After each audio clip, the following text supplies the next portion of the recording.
इस तरह से हमने अभी उपसर्ग के विषय में पढ़ा कि उपसर्ग कौन से शब्द होते हैं। मूल शब्द के प्रारंभ में जुड़ने वाले शब्दांश ही उपसर्ग कहलाते हैं। अब हम पढ़ेंगे कि मूल शब्द के अंत में शब्दांश लगा करके, मूल शब्द के अंत में जब हम शब्दांश को लगाते हैं तो नए शब्द का निर्माण होता है।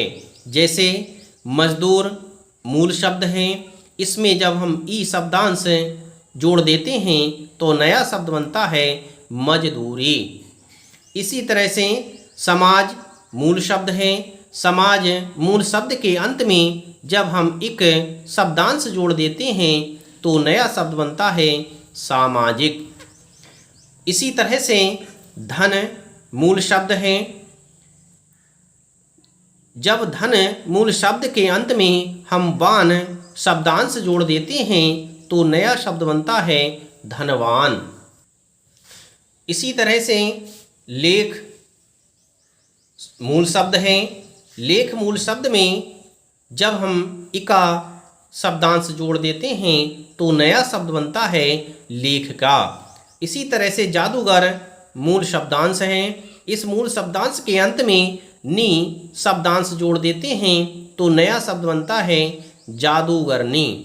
इस तरह से कुछ शब्दांश मूल शब्दों के प्रारंभ में जोड़े जाते हैं, कुछ शब्दांश मूल शब्दों के अंत में जोड़े जाते हैं और यह सभी शब्दांश एक नए शब्द का निर्माण करते हैं।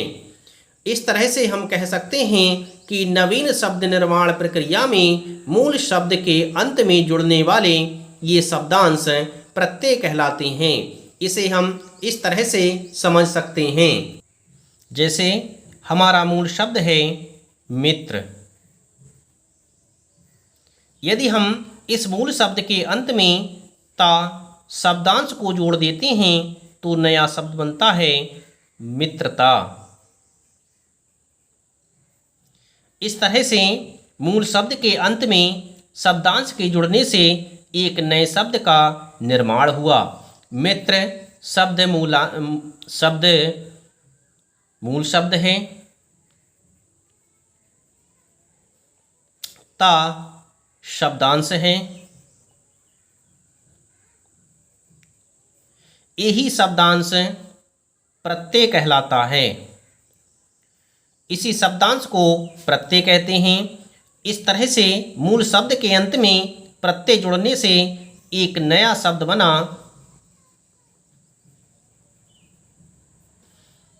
जो मित्रता हुआ।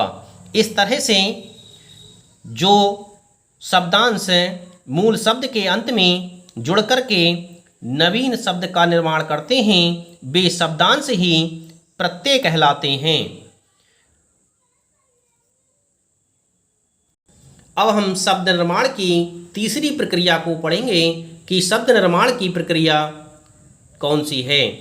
दो स्वतंत्र शब्दों को मिलाकर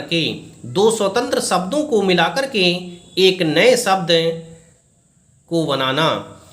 बाढ़ एक स्वतंत्र शब्द है, पीड़ित एक स्वतंत्र शब्द है।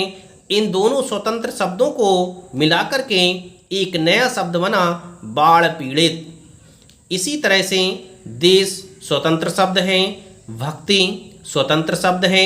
इन दोनों स्वतंत्र शब्दों को मिलाकर के नया शब्द बना देशभक्ति। इसी तरह से जीवन स्वतंत्र शब्द है, साथी स्वतंत्र शब्द है।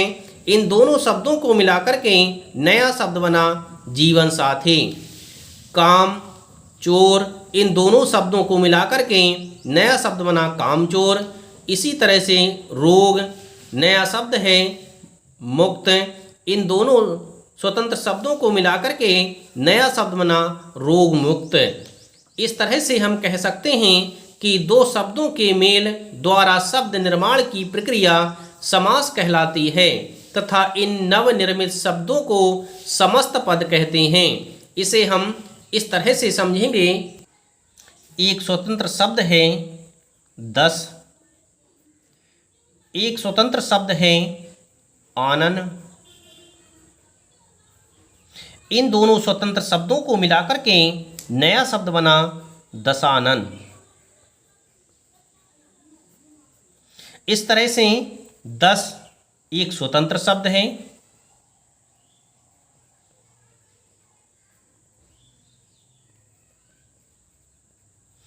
आनंद एक स्वतंत्र शब्द है।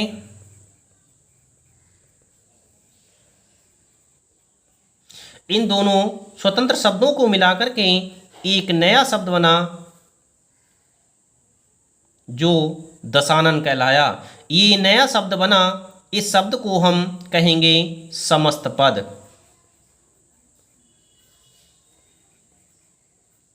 इस तरह से दो स्वतंत्र शब्दों को मिलाने की प्रक्रिया समास कहलाती है और दो स्वतंत्र शब्दों से मिलकर के बना नया शब्द समस्त पद कहलाता है, या इसे हम सामासिक पद भी कह सकते हैं।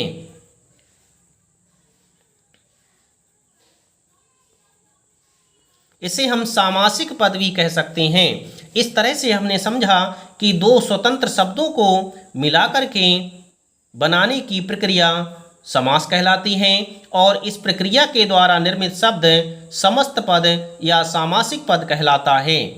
इस तरह से हमने समझा कि शब्दों को निर्माण में हमें 3 तरह से प्रक्रिया करनी होती है: उपसर्ग के माध्यम से, प्रत्यय के माध्यम से और समास के माध्यम से। इस तरह से तीनों प्रक्रियाओं के द्वारा हम शब्दों का निर्माण करते हैं।